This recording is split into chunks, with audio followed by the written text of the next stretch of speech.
Mm, ¿Qué tal? Un saludo a todos. Vamos a continuar con el desarrollo de nuestras clases. El día de hoy estoy en otro lugar, pero no va a impedir que se desarrolle con normalidad el curso que se me ha encargado. Entonces, para empezar, quiero que, que me dejen en la casilla de comentarios si es que tienen alguna duda de las tres primeras sesiones que hemos ido desarrollando eh, estos últimos días sobre este curso de asistente jurídico para poder liberar las dudas que tengan y si es que no, consideraría que todo está claro para que podamos continuar el desarrollo de la sesión número 4, sesión del día de hoy. Voy a estar leyendo sus comentarios, quizás han podido averiguar algo sobre lo que les estaba indicando del chat GPT. Quizás como preámbulo podemos hablar un poquito sobre esta herramienta de inteligencia artificial que está ayudando, si bien es cierto, a muchos profesionales, aún está todavía en un modo incipiente en el mundo del derecho. Pero bueno, estaré leyendo sus preguntas para empezar a desarrollar el tema del día de hoy.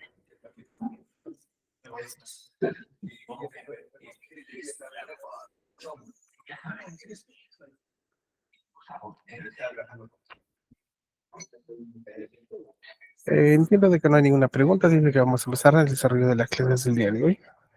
Y hoy día vamos a hablar un poco sobre lo que es la investigación legal, ¿sí? Eh, Cuando nosotros hablamos sobre lo que es la investigación legal, tenemos que entender que dentro de las funciones que nos asignan dentro del estudio jurídico, una de las principales es el poder procesar altas cantidades de información. Y toda esta información tenemos que apuntarla o orientarla hacia el caso en particular que estamos tomando como equipo legal. Dentro de lo que es el desarrollo de la investigación legal, vamos a ver que se van a ir desarrollando varias corrientes, por así decirlo. ¿Sí? La primera que vamos a desarrollar es una breve introducción a lo que es la investigación legal, en el entendido de que la investigación legal es fundamental en el ámbito jurídico y vamos a explorar los conceptos básicos de investigación legal, incluyendo cómo realizar una búsqueda eficaz, cómo evaluar la fiabilidad de las fuentes y cómo utilizar esta información que hemos encontrado para apoyar el caso, el argumento que estamos desarrollando en el estudio jurídico. Entendemos que el, el ámbito en el cual nos estamos desempeñando va a tener que tener la más rica y nutrida información actualizada para poder nosotros desarrollar un argumento sólido y que la defensa que estamos tomando de algún patrocinado no sea una defensa ineficaz, sino sea una defensa proba, una defensa con altos estándares y que pueda satisfacer no solamente el caso, sino puede enriquecernos a nosotros dentro de la rama del derecho que estamos desarrollando.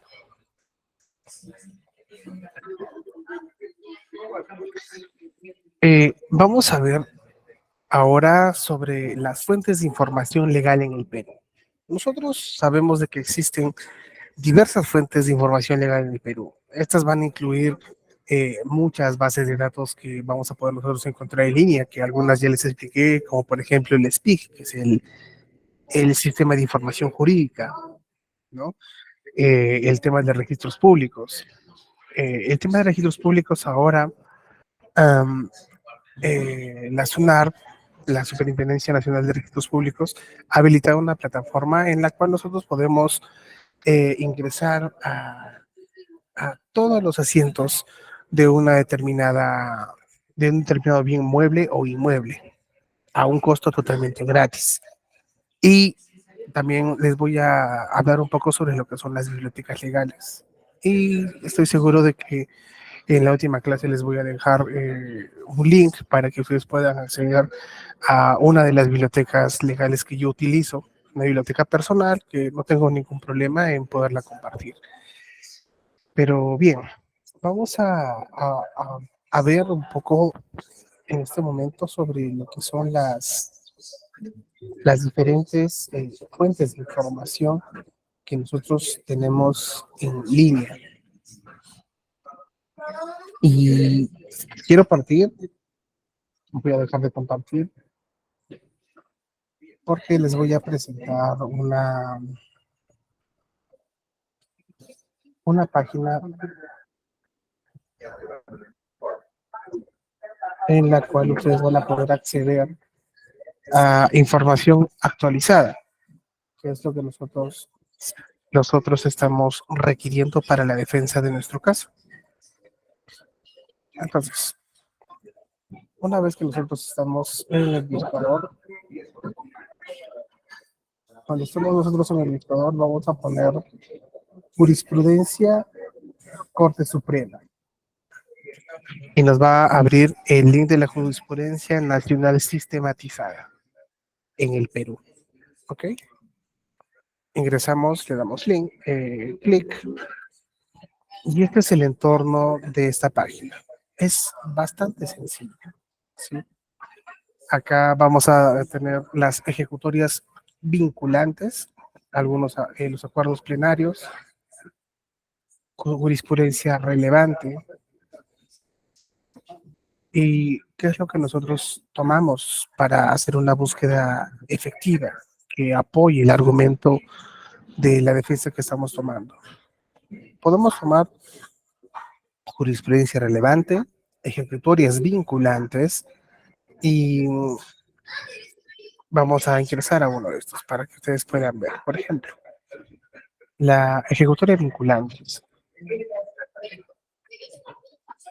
Voy a dejar de compartir porque estoy viendo otra pantalla, otra pestaña.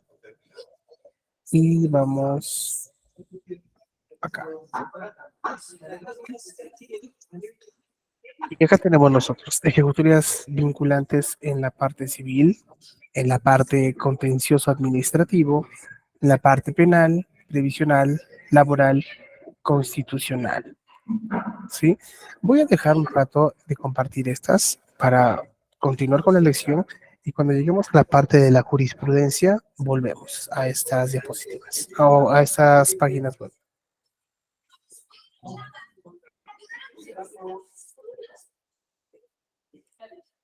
Volvemos a nuestra presentación.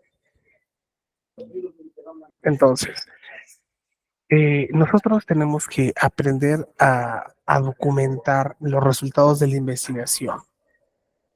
Una vez que nosotros hemos realizado la investigación legal que va a apoyar nuestro caso o la defensa del caso, va a ser importante que documentemos los hallazgos de manera clara y efectiva.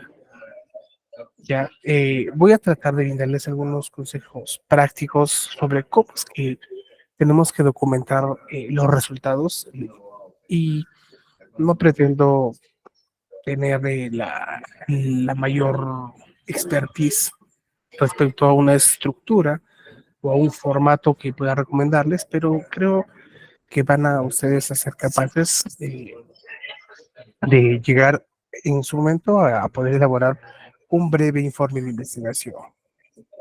Aunque no es necesario, considero yo que en la práctica profesional de todo abogado necesita aprender a desarrollar un informe.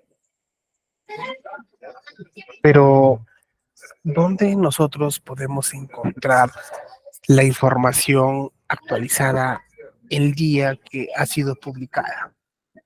Tenemos la normativa o el diario oficial del peruano, ¿sí?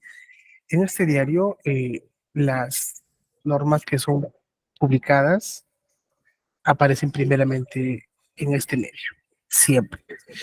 Eh, yo he podido darme cuenta que la página del Diario Oficial del Peruano se actualiza entre 6 y media de la mañana. Algunas veces se ha actualizado eh, a las 7 de la mañana, pero ese es su rango, entre 6 y 7, vamos a decir. Sí, ahí van a aparecer las normas que han sido publicadas el día anterior y salvo algunas excepciones que le llaman la edición extraordinaria que puede ser publicada antes de la medianoche. Por ejemplo, el tema de los decretos de urgencia con el tema de la pandemia, muchos de ellos fueron publicados a pocos minutos antes de las 12. Y les voy a hacer un pequeño barrido sobre este tema de Diario Oficial Peruano para que ustedes también lo conozcan.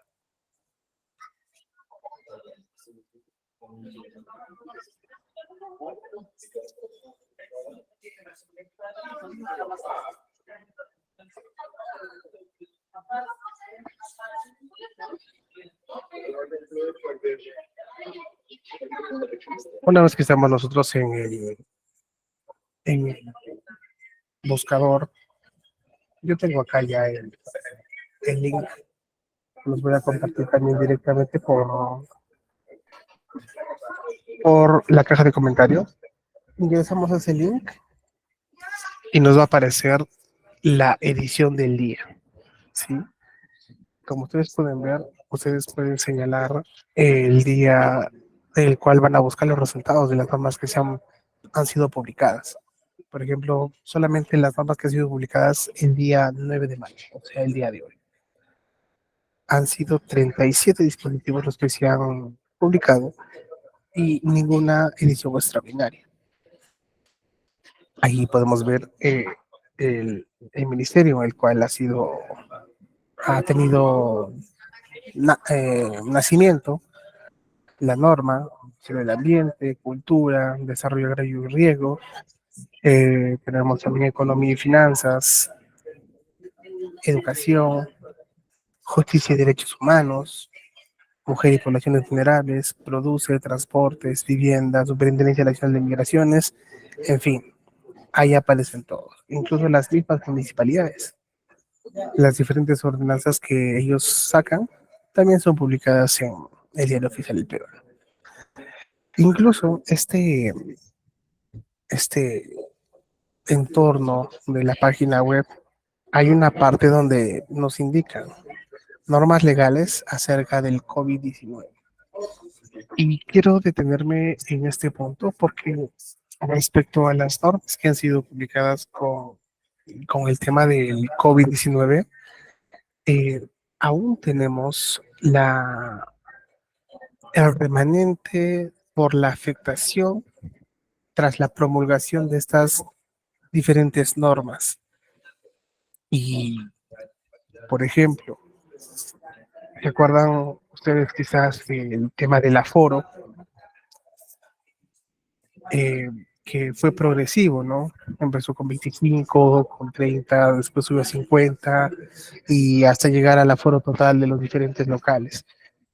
Nosotros en el estudio hemos tomado un caso que estamos defendiendo a los dueños de un local de eventos que han sido denunciados los dueños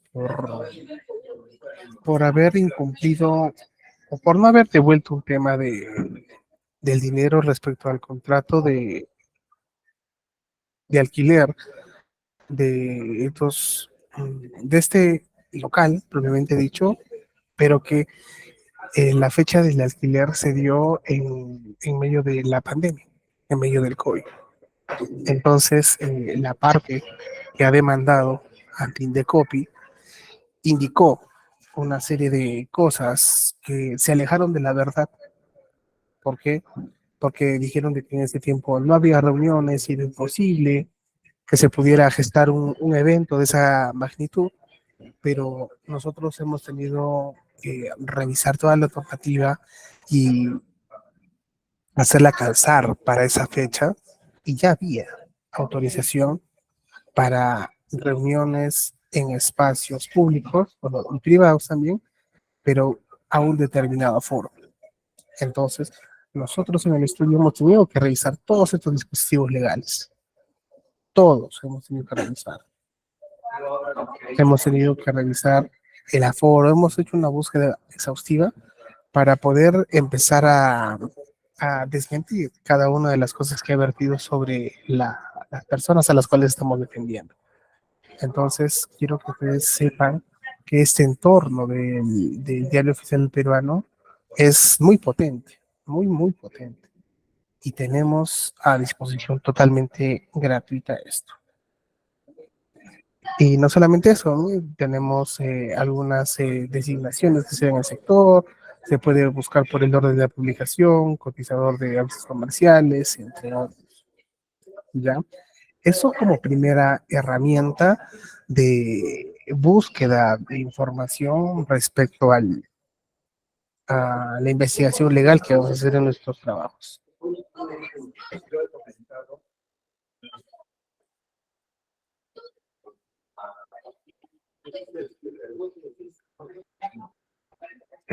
¿Alguien tiene alguna pregunta al respecto de esta primera herramienta que les estoy presentando sobre el diario oficial del peruano?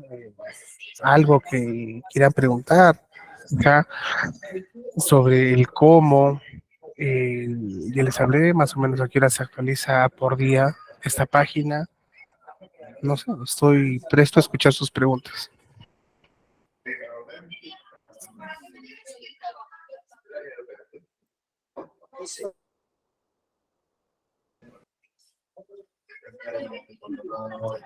Bueno, entiendo de que no hay ninguna pregunta. Procedimos. Eh,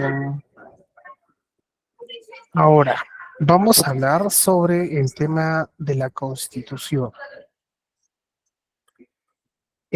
No pienso hablar sobre un aspecto ideológico, sino quiero hablar sobre lo que en la realidad tenemos en la Constitución actual en el Perú, que muchas veces desconocemos y por esa falta de desconocimiento existen personas y grupos de personas que se aprovechan del desconocimiento o de la ignorancia propiamente dicha para infundir una serie de ideas, tanto en cualquier espectro político en el cual se quieran ubicar. Pero bien, la constitución política, como bien dice acá, es la ley fundamental de la República del Perú, la ley fundamental. Una pregunta tengo, si quiero saber desde cuándo está vigente el aumento del sueldo mínimo vital, ya, si quieres saber desde cuándo está vigente, puedes entrar, más fácil creo yo, antes de que estés buscando todo lo que está en el peruano, es que busques directamente en el buscador y pongas norma que aprueba el sueldo mínimo vital y pones el mínimo, ahorita creo que está en 1025, debe votarte automáticamente. Y ya con la norma propiamente dicha, se puede buscar e identificar más rápido. Ok, entonces sigamos con el tema de la Constitución y lo que tenemos en la Constitución. Pero antes que nada, como asistentes jurídicos tenemos que saber nosotros que existe un principio que se llama la supremacía de la Constitución o la supremacía normativa, el cual se basa en la pirámide de Kelsen. La pirámide de Kelsen es un modelo teórico que representa la jerarquía de las normas jurídicas en el Perú, las cuáles son las normas que se encuentran en la cima y en la base y cómo éstas se deben aplicar en la práctica legal. Ustedes tienen que saber siempre de que ninguna norma de menor jerarquía que la Constitución, llámese decreto, llámese ordenanza, puede ir en contra de la Constitución. Ninguna. Por eso es importante nosotros que sepamos el contenido de la Constitución y lo vamos a mirar rápidamente acá para que no se olviden y sepan ustedes utilizar e identificar en un entorno digital donde podemos encontrar esto.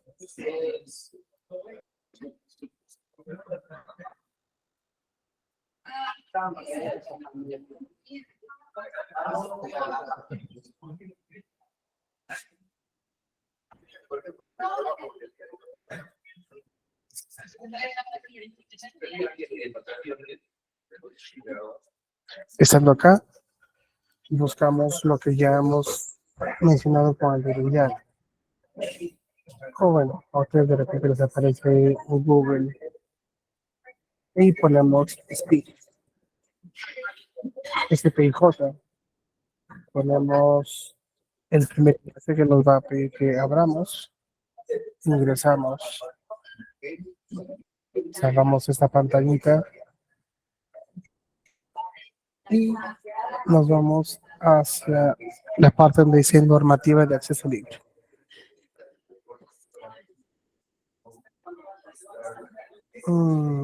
Ya.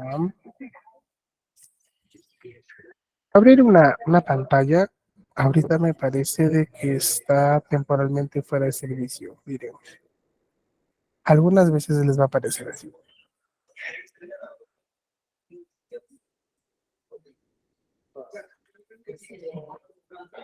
Algunas veces les va a aparecer así. Algunas veces. No siempre. Pero bueno, nosotros no podemos parar y vamos a buscar el contenido de la Constitución, pero por otro medio.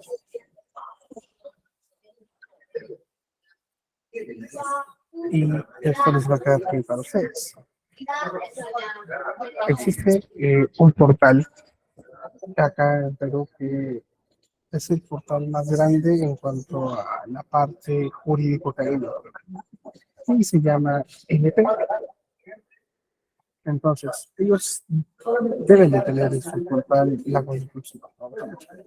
Constitución Política del Perú, NP. Y sí, acá la tienen. La tienen al 2022. No más actualizado que han podido, me imagino. Y vamos hasta la parte. Acá está.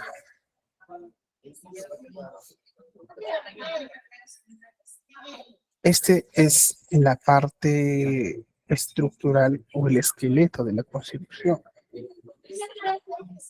El título 1, el que habla de la persona y de la sociedad, artículo del 42, título 2, del Estado y de la Nación, el título 3, que habla del régimen económico, del artículo 58 al 89, el título 4, la estructura del Estado, el título 5 de las garantías constitucionales del artículo 200 al 205 y el título 5 que habla de la reforma de la Constitución.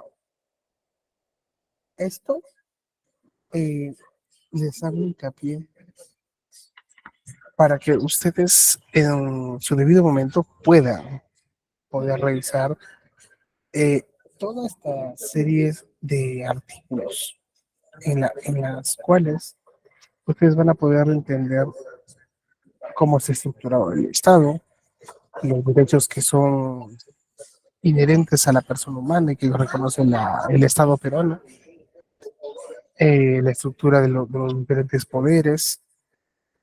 Incluso, miren, acá en el artículo 25 habla de la jornada ordinaria del trabajo, habla sobre lo que es el estilo político por artículo, también se habla sobre el régimen económico, de las reservas internacionales, el directorio de, del- de diferentes entidades también, e incluso cómo es que tiene que ser la elección del presidente de la República y demás. Eh, Esto para que ustedes sepan de que el contenido está, ¿sí? El contenido sí está, el contenido está, que no a veces no lo querramos leer, es dejadez quizá. Y si ustedes se dan cuenta, hay se está seleccionando una herramienta que tengo acá en mi ordenador, que como les he dicho, entre el día jueves y el día sábado vamos a hacer varias herramientas de inteligencia artificial. Una de estas que me ayuda a explicarme el texto, a resumirlo, etcétera. Pero bueno, Esa es la Constitución. Como les dije, ninguna regla, ninguna norma tiene que ir en contra de la Constitución. Ninguna, ninguna. Dejamos de compartir y compartimos otra vez la presentación.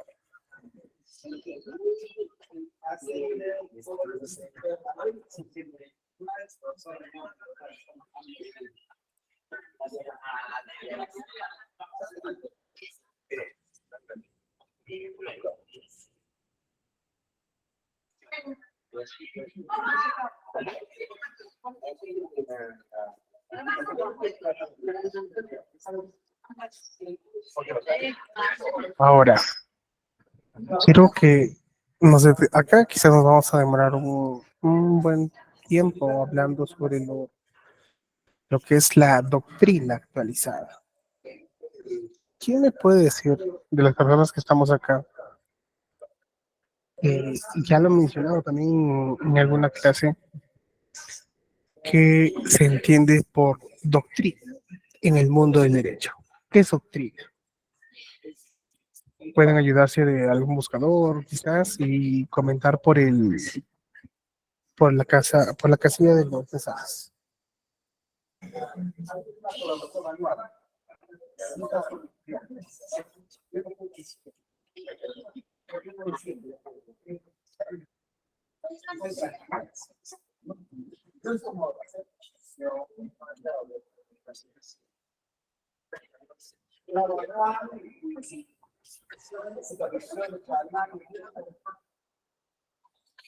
¿Qué entiendes por doctrina en el derecho? A ver, buscan, pueden ayudarse de sus seminarios o de este deseo y pueden comentar. Normas, aseguros que son normas.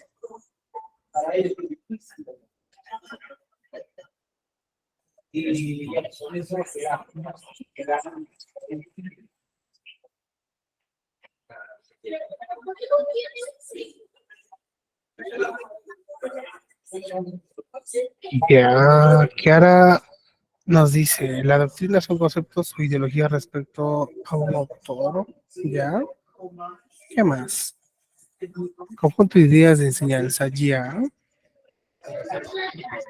Les hago una pregunta. Una doctrina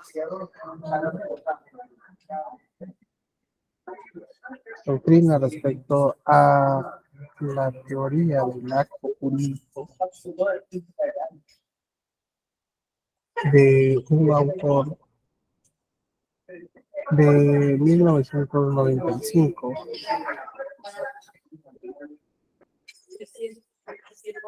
Es la misma que la doctrina de un autor en 2022. ¿Misma?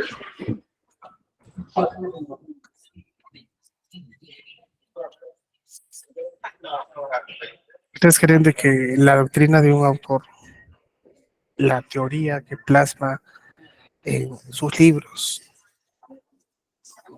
de un autor que ha escrito algo referente al acto jurídico en 1995, es la misma doctrina de un autor que ha escrito también sobre la teoría del acto jurídico en el año 2022? ¿Qué me dicen? ¿Será la misma? ¿O podemos decir de que hay una palabra clave que se llama doctrina actualizada? ¿Será una doctrina actualizada la del 2022? ¿Será una doctrina actualizada la de 1995? ¿Cuál es la doctrina actualizada?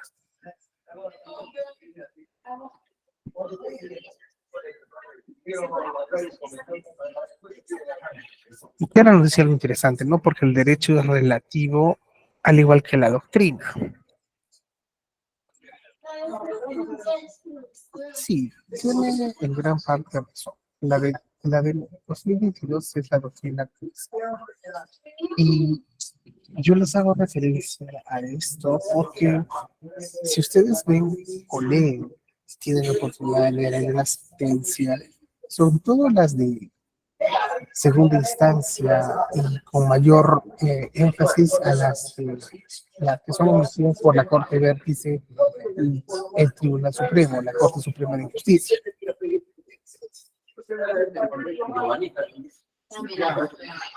Acá hacen referencia a doctrina y los jueces supremos, o debería ser lo ideal, deben de estar eh, lo más actualizado respecto al flujo de conocimientos en el mundo del derecho. Por eso es de que ellos señalan, tal como señala, no sé, Abanto en su libro Delitos contra la Administración Pública, y pone en su pie de página a veces, o señala la bibliografía. Cuando uno ve la bibliografía, es el último libro que salió publicado tal o cual autor. Porque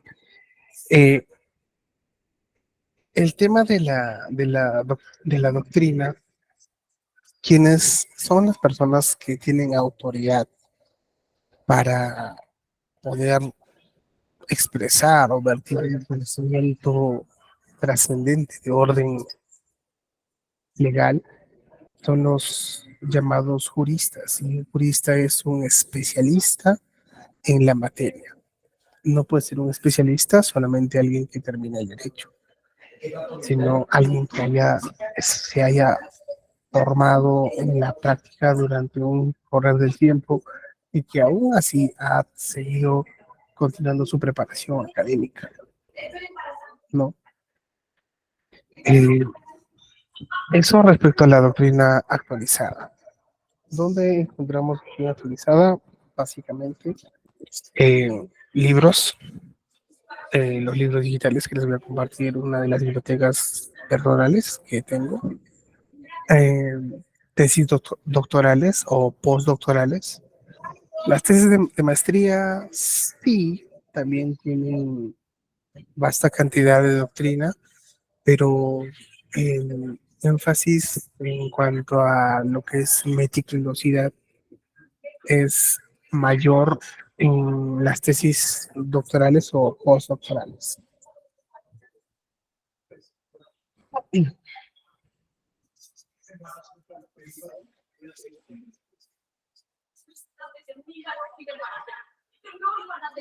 Ahora, jurisprudencia relevante en el Perú y cómo poder utilizar la jurisprudencia para fortalecer nuestro caso.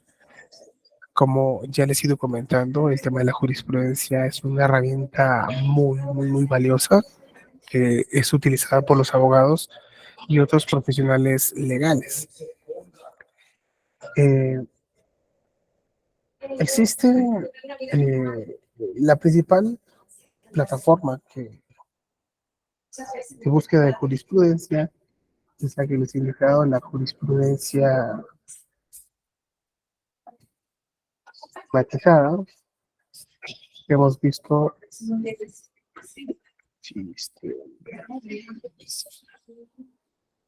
que hemos visto casi al inicio de esta ponencia.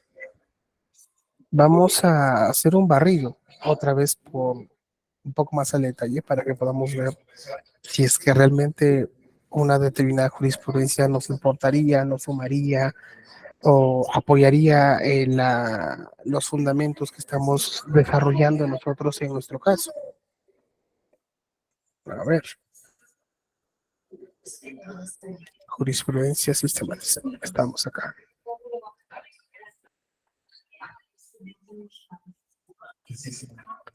Y estamos acá. Vamos a entrar acá, a la parte general.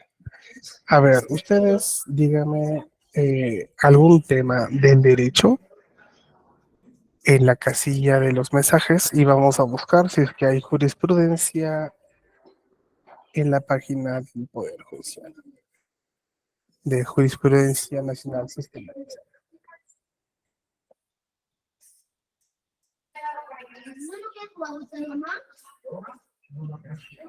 Indiquen algún tema del derecho para poder tomar su idea. Sí, de paso, responsabilidad civil contractual. A ver. Vamos a poner responsabilidad civil extra o contrato.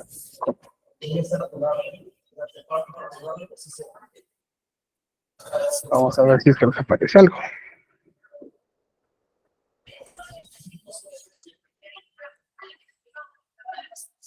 Y parece que no. A ver, permítame.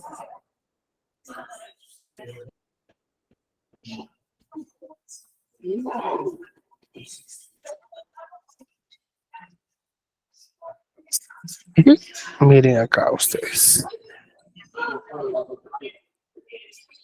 Como estamos en un ámbito de acción de la Corte Suprema, las resoluciones van a ser de las propias que emite la Corte Suprema, ya sea una casación, un recurso de nulidad o alguna similar que emita la Corte. Pero bien, revisemos rápidamente esto. ¿Qué tenemos? Nos aparece podemos ordenar por la fecha de la resolución, el número, el año, etcétera, la fórmula, ascendiente, descendiente. Vamos a dejarlo tal cual, lo vamos a ordenar estas resoluciones en este caso. A ver, vamos a mirar esta casación. Sobre la resolución, ya se descargó, voy a dejar de compartir y la voy a abrir aquí. Vamos a descargar en estos momentos. Y vamos a ver si es que realmente hay desarrollo doctrinal o jurisprudencial del tema de responsabilidad civil. Compartamos.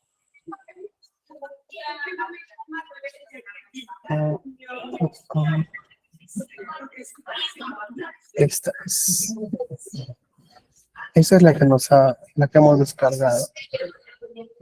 Es una casación laboral, nulidad de despido y otro proceso ordinario laboral.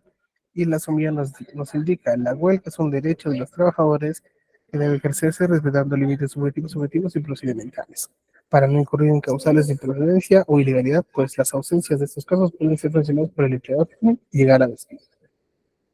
Ya, a ver, ha sido publicada, o emitida, perdón, el 7 de marzo del 2023. Y vamos a ver si es que ha desarrollado algo puntual la Corte Suprema. Segunda instancia, objeto de pronunciamiento, solución al caso concreto, mm,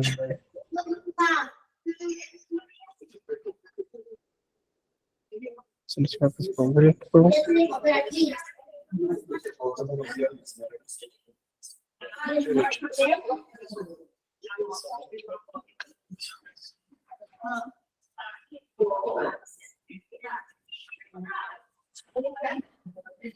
Ya acá empieza a desarrollar un poco más profundamente la Corte Suprema algunas precisiones respecto a la carga de la prueba del daño y la valorización del resarcimiento.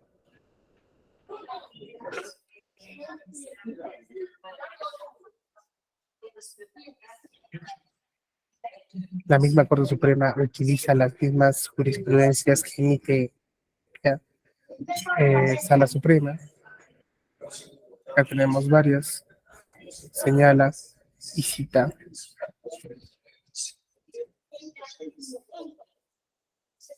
Y finalmente da su fallo. Declaran infundado el recurso de casación interpuesto por la parte mandada a Sauter. No casaron la sentencia de vista, dispusieron la publicación del texto. Todas estas sentencias de casación o recursos extraordinarios de casación son publicadas en el Diario Oficial Peruano. No hay gran desarrollo doctrinario, pero sí existen casaciones que incluso tienen mayor número de páginas en las cuales podemos encontrar mayor desarrollo.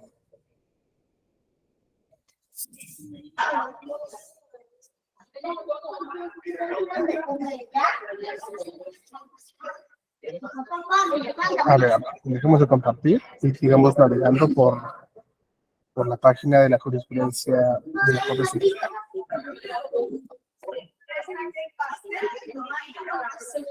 Hemos estado acá y delimitación de por daños y perjuicios. Ahora vamos a revisar esta casación. La descargo. Descargo. Está viendo.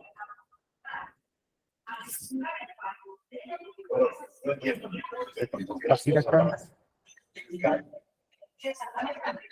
Y abro acá.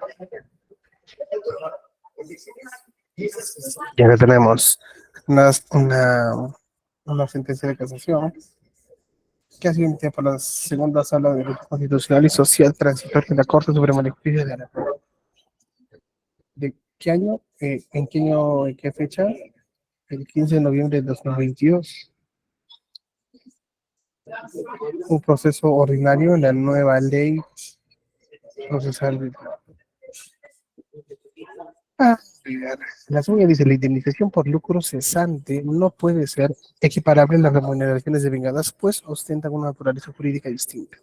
De conformidad con el quinto pleno supremo en materia laboral, asimismo, el juez puede fijar el monto indemnizatorio. Interesante esto, miren. El juez puede fijar el monto indemnizatorio bajo una valoración equitativa de acuerdo a lo previsto en el artículo 1332 de nuestro Código Civil. Revisando rápidamente esto, vamos a ver qué es lo que nos dice esta Sala Suprema. Acá está, mire. Hace un momento decía de que la Corte Suprema y los jueces supremos en su mayoría señalan doctrina actualizada. Acá, por ejemplo, señalan, el jurista Espinosa Espinosa señala que se manifiesta por el no incremento en el patrimonio del sujeto que ha sufrido daño, sea por incumplimiento de un contrato o por un acto ilícito. Y acá señalan la bibliografía. Y dice, Espinosa Espinosa Juan, Derecho a Responsabilidad Civil, séptima edición, Lima, la editorial, del año 2013. ¿Okay? En ese entendido, es la Sala Suprema la cual empieza a hacer precisión respecto a la carga de la prueba de evaluación del procedimiento y hace las debidas autovaloraciones respecto al caso y su decisión. Declararon fundado en parte el recurso de casación interpuesto por el procurador público de la parte demandada. Casaron la sentencia de vista del 9, bla, bla, bla, en el extremo que ordenó el pago de esta cantidad de dinero, 113,000 soles y algo, por lucro cesante, dejando subsistente lo demás que contiene y actuando en sede de instancia. Revocaron la sentencia apelada de esa fecha por concepto y la modificaron hacia un monto de 160,000. De 213,000 a 160,000. Es de menester, según la sumilla de la presente casación, de que el juez puede fijar el monto indemnizatorio bajo una valoración equitativa de acuerdo a lo previsto en el artículo 1332. Hasta si yo estuviera laborando en el mundo del derecho laboral, de seguro me interesaría bastante por esta casación, porque pese a que no estoy desempeñándome en ese mundo, me parece bastante interesante el hecho de que el juez pueda modificar el monto indemnizatorio, haciendo una valoración con apego al 1332 del Código Civil. ¿No? Entonces, a ver, derechos penales. ¿Derechos penales? ¿Viste eso? Derechos penales. ¿Tipos penales no será? ¿O un delito en específico? Pero bueno, dejamos de compartir esa sentencia casatoria y regresamos a nuestra presentación.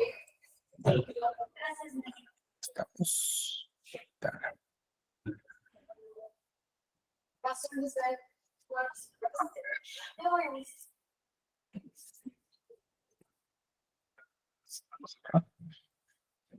No, señorita, no está bien. Pusiste mal este número porque lo publicaste mal,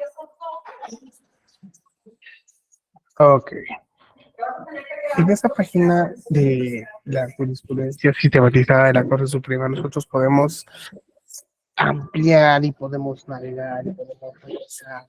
Ahora, no siempre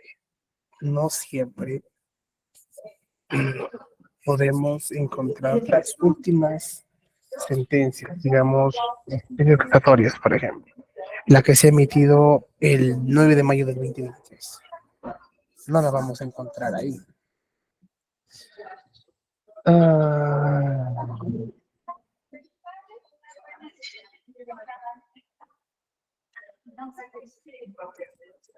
buenas noches. Consulta una citación 456-2023 de la Policía Nacional del Perú, caso robo agravado y secuestro. Ah, no, yo les aclaré de que el tema de, de la parte penal no se puede hacer consulta del expediente judicial. Y entiendo de que la citación, todavía como se está dándose en sede policial, está todavía en la etapa de diligencias preliminares a cargo del fiscal en conjunto con la Policía Nacional del Perú. Así es de que eh, quien podría dar mayor alcance de esto sería la Policía Nacional, y si es que el expediente con las diligencias preliminares que ya se han realizado lo tiene el fiscal del caso, está llevando el caso. La otra pregunta dice, profesor, disculpe, ¿en qué casos podría ocurrir? Me refiero a la casación. Ya, mira, tú puedes recurrir a la casación bajo dos supuestos. El primero es que se ha agotado la primera y la segunda instancia, ¿ya? Pero tú has encontrado de que ha habido un error procedimental o un error de derecho en la aplicación del derecho, tanto en la primera como en la segunda instancia. En ese caso, ya se puede interponer el recurso extraordinario de casación. Evidentemente, tienes que citar la norma de la interposición de recurso extraordinario de casación y a qué inciso o por qué inciso estás invocando que se pueda aplicar esta norma. El otro es, también se ha agotado la primera y la segunda instancia, y tú necesitas que la Suprema desarrolle doctrinariamente o jurisprudencialmente, que es la palabra técnica, un concepto para que pueda finalmente aclararse alguna duda que no ha sido resuelta por los jueces de primera y de segunda instancia. Eso en palabras sencillas. Como les iba diciendo, las normas que salen publicadas en la página de la jurisprudencia sistematizada no, no son las del día, vamos a decir. Sin embargo, hay algunos abogados que se han dedicado a trabajar bastante y a conocer muchísimo más a profundidad el tema de las sentencias casatorias, perdón, las casaciones y su emisión de estas. Incluso tienen un grupo respecto a jurisprudencia penal, sería el grupo, si pueden buscarlo, si quieren colocar al tiempo, se llama el abogado, yo sé, voy a poner su nombre por acá,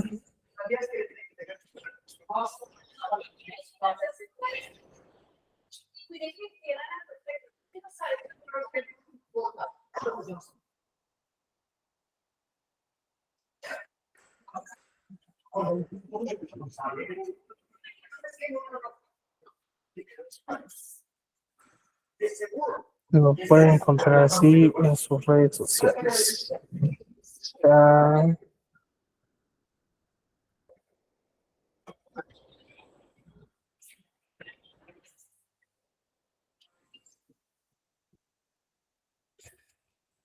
como abogado Frank Bayodar.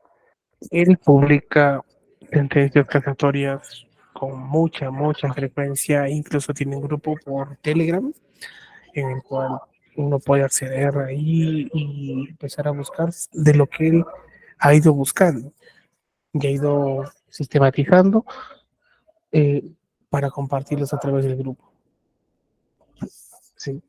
Eh, Son las 6:30.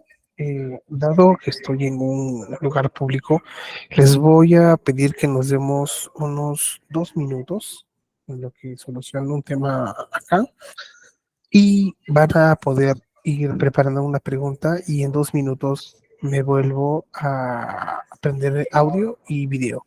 Voy a estar conectado mientras que solucione ese problema y nos vemos en 2 minutitos, por favor.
Listo, gracias por esperar. Ya solucioné. Creo que sí me va a aguantar el tema de la batería de la computadora. Sí sé que vamos, solamente nos queda media horita, igual que está bien.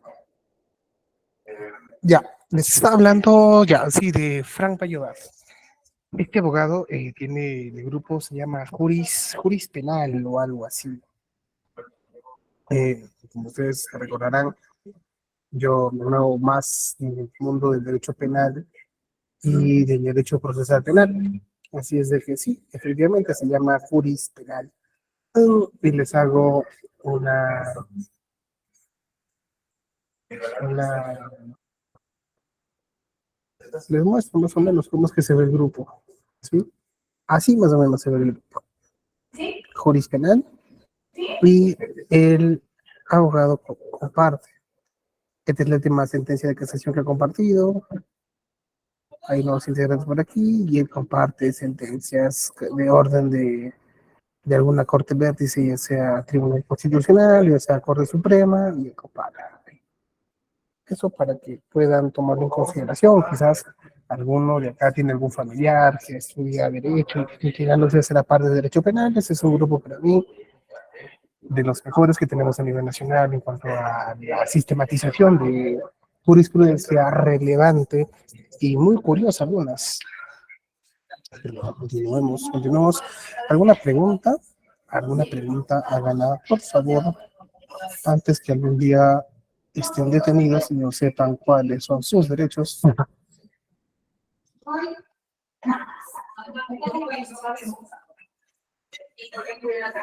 Sí. No hay preguntas, pasemos.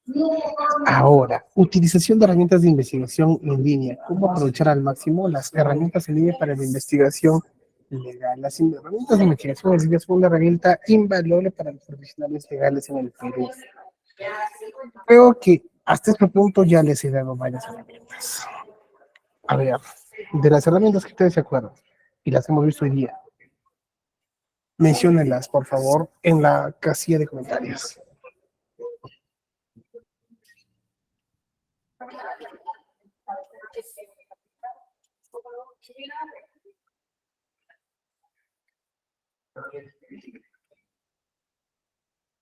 A ver, mención de herramientas, Stick, ya, excelente.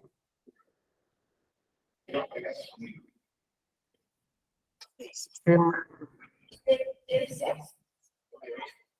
donde encontramos la normativa de acceso libre, tales como códigos, la Constitución y también los códigos procesales. Diario El Peruano, magnífico.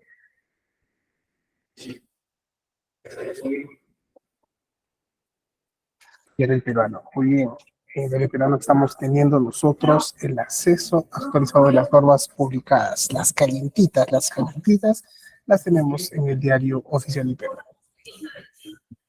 Acuérdense que en el Diario Oficial del Perú también están publicadas las ordenanzas emitidas por las diferentes municipalidades, también por algunos organismos descentralizados.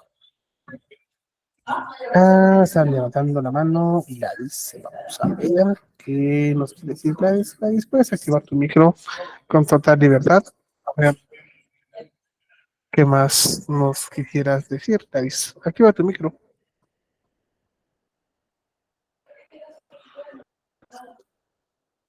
Ah, constitucionales. La Constitución.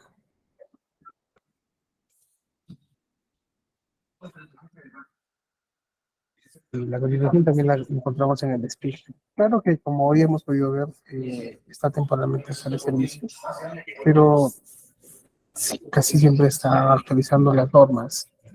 Hay, ¿qué más? ¿Qué más? ¿Qué otras herramientas? La jurisprudencia sistematizada, es la que hemos estado mirando hace un rato. Nos hemos podido ver las casaciones o las resoluciones emitidas por la Corte Suprema de Justicia del Perú, y también, y en apego perfecto a lo que les he dicho de que ninguna norma de menor jerarquía puede contravenir a lo estipulado en la Constitución. Y también tenemos una herramienta de jurisprudencia del Tribunal Constitucional, que es otro mundo ya. Ustedes, o la gente que se quiera dedicar al derecho constitucional, al derecho procesal constitucional, si bien es cierto, absolutamente todas las ramas del derecho están vinculadas al derecho constitucional y al procesal constitucional, el derecho constitucional es muy, muy, muy bonito, el poder entender eh, con mayor precisión, mayor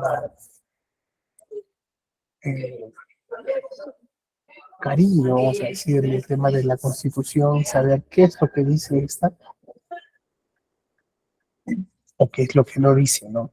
Por ejemplo, mucha gente cree de que la limitación a los derechos fundamentales a causa de la pandemia estuvo bien, pero existe otra corriente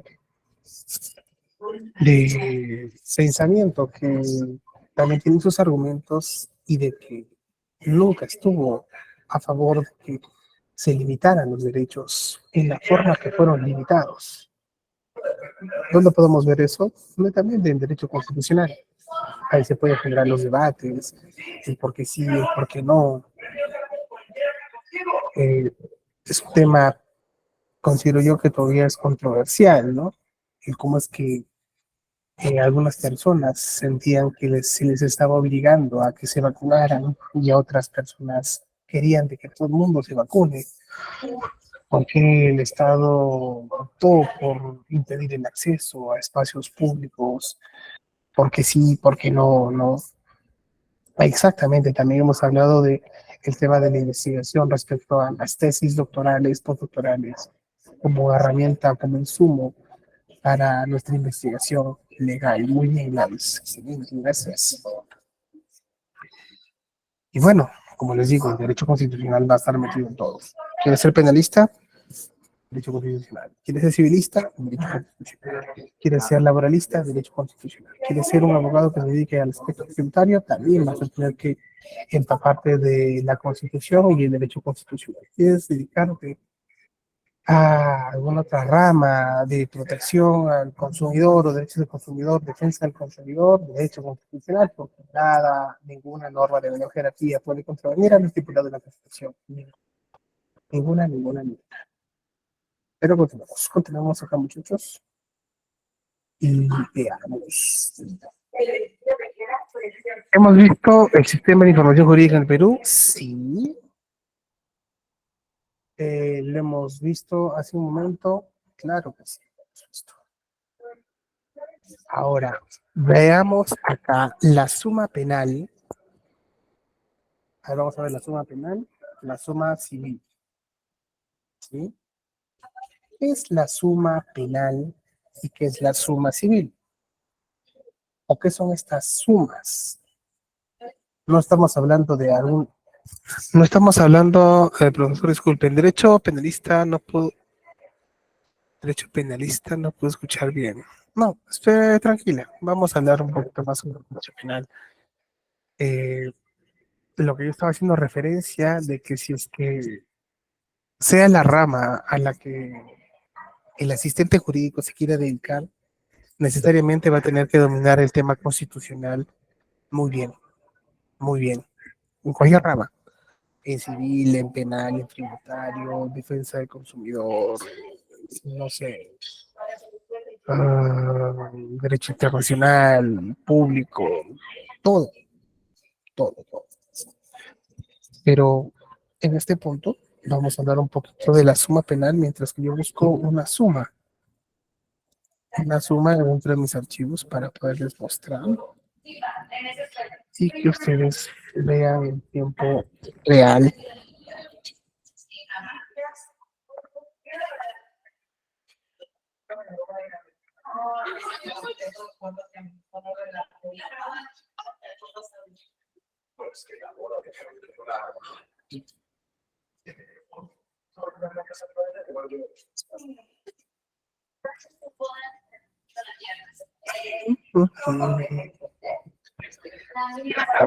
Ya está abriendo, un momentito.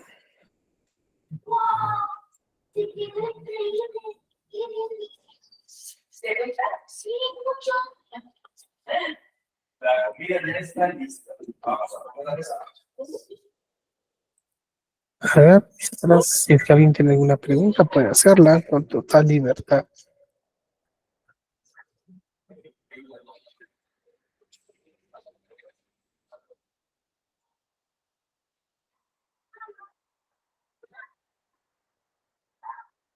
Ya está, acá.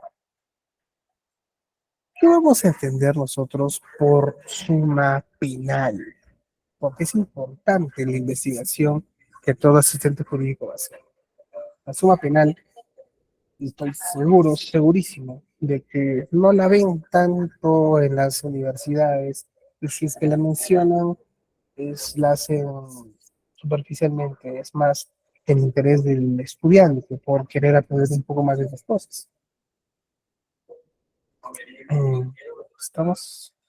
Está. Ok, vamos.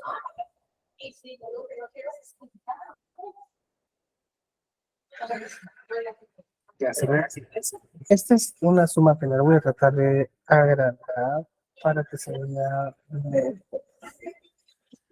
Dice, miren lo que dice ahí. Toda la jurisprudencia vinculante, relevante y actual en un solo volumen. Vamos a ver rápidamente ¿Qué es esta suma? Suma penal. Penal, procesal penal, penitenciario. Toda la jurisprudencia vinculante, relevante y actual en su lugar. Mira, les estoy mostrando una edición del 2018. Siempre, cada año sale una nueva edición. Traten siempre de estar actualizados, sobre todo en los libros físicos, ¿no?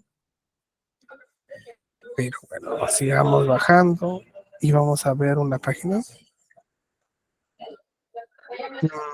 Ya, no queremos saber nada de acá. Quiero que veamos una parte donde les puedo explicar rápidamente esto. A ver, voy a bajar un poco más, que no hay mucho por acá.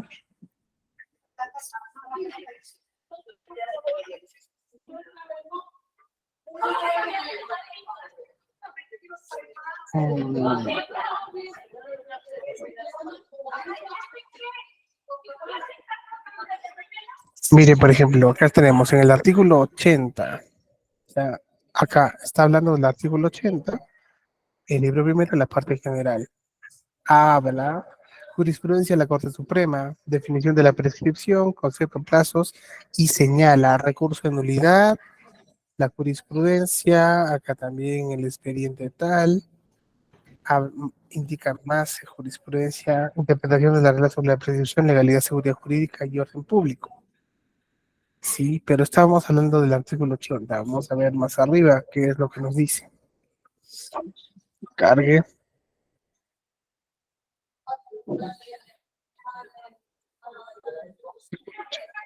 80.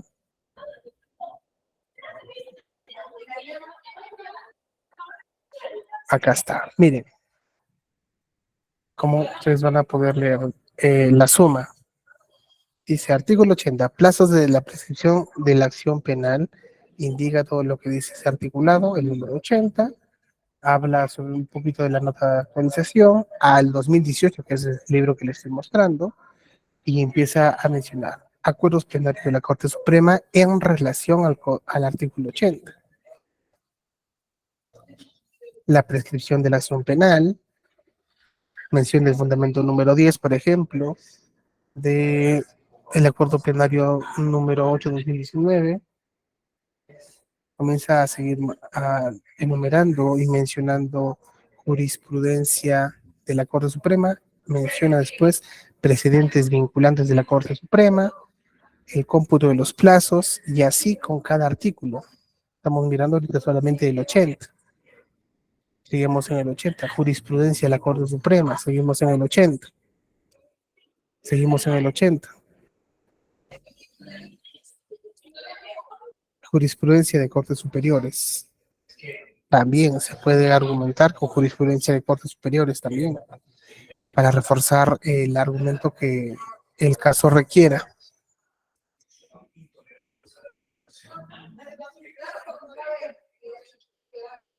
Y después pasa al artículo 81, reducción de plazos de prescripción por imputabilidad disminuida, y así con cada uno de los artículos. Así podemos buscar algún otro artículo posterior al 80, vamos a ver en qué página nos cae este para poder desarrollar un poquito esto.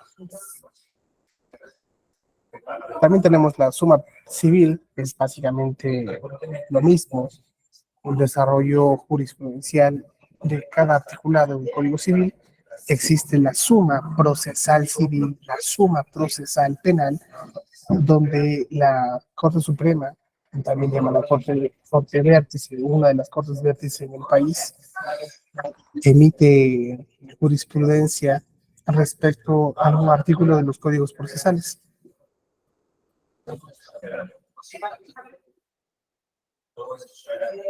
No tengo internet, pero les voy a compartir también al final del curso mi biblioteca personal o una de mis bibliotecas personales para que ustedes puedan hacer uso a conveniencia de todo el material que hay.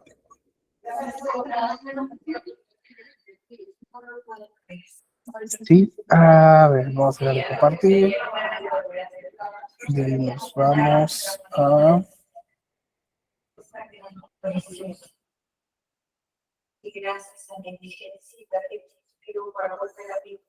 Vamos a compartir otra vez. nuestra diapositiva. Así como les he mostrado la suma penal, también tenemos la suma civil. La suma civil es básicamente lo mismo, pero ahora referido al Código Civil. Recuerden a los que están estudiando derecho de que las sumas van a estar siempre en actualización. Van a estar en actualización y no va a haber tanta necesidad de que se carguen de libros. Si tienen el recurso económico para poder adquirir libros, sumas, háganlo. Y si es que no, siempre hay una forma en la cual podemos conseguirlo por algún amigo o algún conocido, libros en digital, pero tengamos. Olvidémonos como asistentes jurídicos, al curso del cual está orientado esto, a buscar la información de Google. Yo le he mencionado el buscador Google como la fuente fidedigna.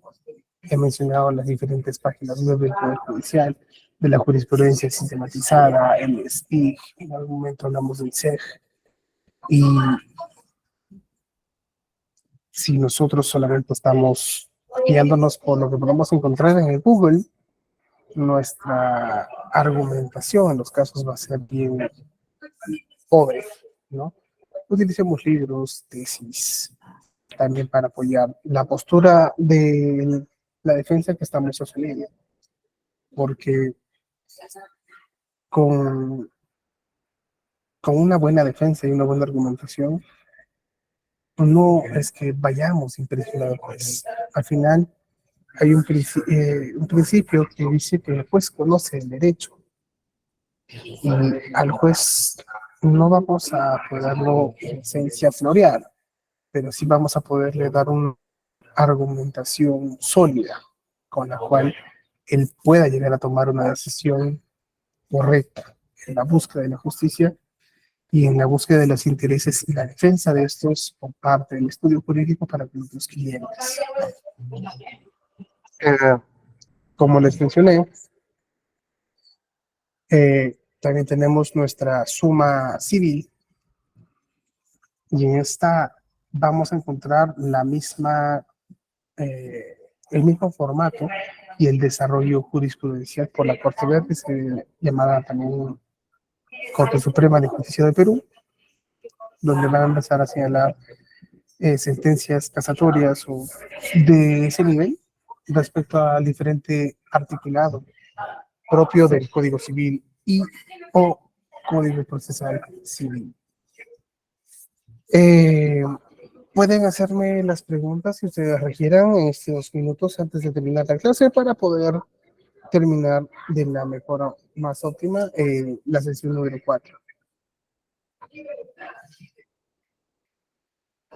Estoy a la orden para responder cualquiera de las preguntas que les nazca a los diferentes estudiantes conectados el día de hoy.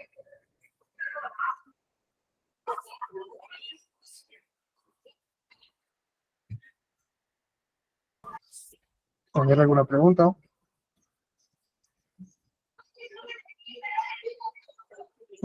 Maricela se levantó la mano. A ver, ¿puedes activar tu audio, Maricielo, con total normalidad? Si de por mí dependiera. Hola, hola, buenas noches. Una consulta, cuando cuando uno inicia lo que es, cuando uno termina una investigación, lo que es una situación por agravo, rapto y secuestro, cuando termina las investigaciones, ahí pasa el Poder Judicial, o cómo es. ¿O cómo es? Primero comienza la investigación y ahí pasa a la jueza, al Poder Judicial. No sé si ha habido casos cuando se termina el juicio, a la demandante le cobran por daños y prejuicios, o ha habido casos que del denunciante le han pagado por daños y prejuicios, o no sé, pues quisiera que me confirme eso ahí, si ha habido a una resolución, si ha salido a favor del denunciante, o, o si ha salido beneficiado la persona, eh, la persona que raptó a la persona o por robo. Esa es mi consulta. Ok, gracias por la pregunta, pero a ver, partamos de que el proceso penal tiene tres partes bien claras. La primera de ellas es la investigación preparatoria, la segunda, la etapa intermedia, y la tercera, la etapa de juzgamiento o el juicio oral. Entonces, dentro de lo que es la etapa de investigación preparatoria, la primera fase se llama investigación preliminar o diligencias preliminares, también algunos lo conocen. En esta etapa, en esta etapa, el único que se aboca o que tiene el conocimiento de este proceso penal es el fiscal. Y el fiscal es el que dirige toda la investigación, con apoyo de la policía. Entonces, partamos de ese punto. Una vez que el fiscal formaliza la investigación preparatoria, recién tiene conocimiento de este proceso el juez penal a cargo de la investigación preparatoria. ¿Ok? Ese es cuando, ese es el punto en el cual conoce el juez, llámese también Poder Judicial, que conoce el proceso penal que se está investigando. Entonces, ya te estoy respondiendo que son tres etapas, de que en la investigación de la formalización de la investigación preparatoria es recién cuando el juez de la investigación preparatoria conoce de esta investigación que se está llevando como tal, y de ahí ya sigue el curso normal, pero ya ahí pasa, en este punto, pasa al, hacia... Un momentito, por favor.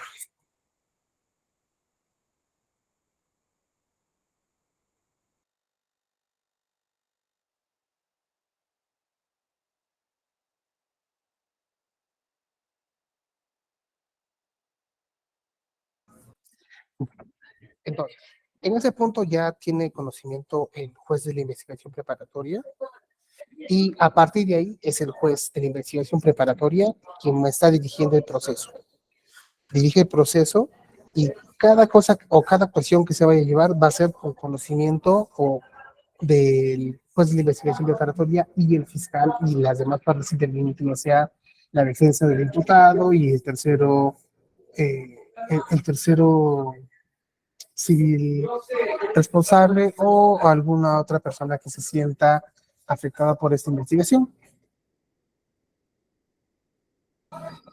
Entonces, para que haya una investigación, siempre empieza con una denuncia, ya sea de policial o sea de fiscal.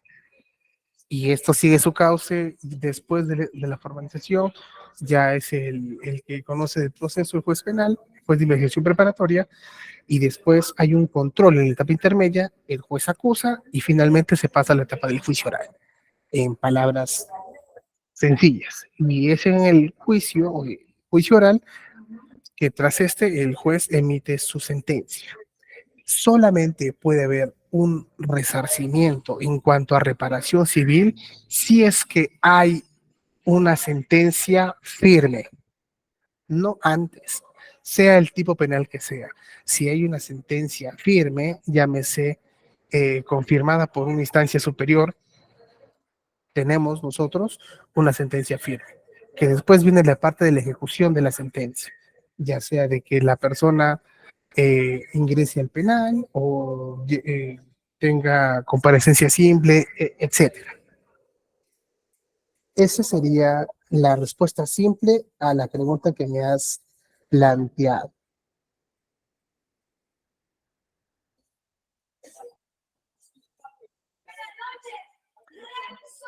No habiendo más preguntas, y con la pregunta que nos hizo su compañera Maricielo, quedo hasta el día jueves con ustedes, por favor. Y no olviden desde que el día jueves vamos a estar compartiendo un poco de herramientas artificiales en la función del asistente jurídico para que todos podamos sentirnos a gusto con este curso. Muchas gracias. Muchas gracias, estimado docente. Agradecerle por esta clase número 4 en el curso y por siempre estar absolviendo las consultas de nuestros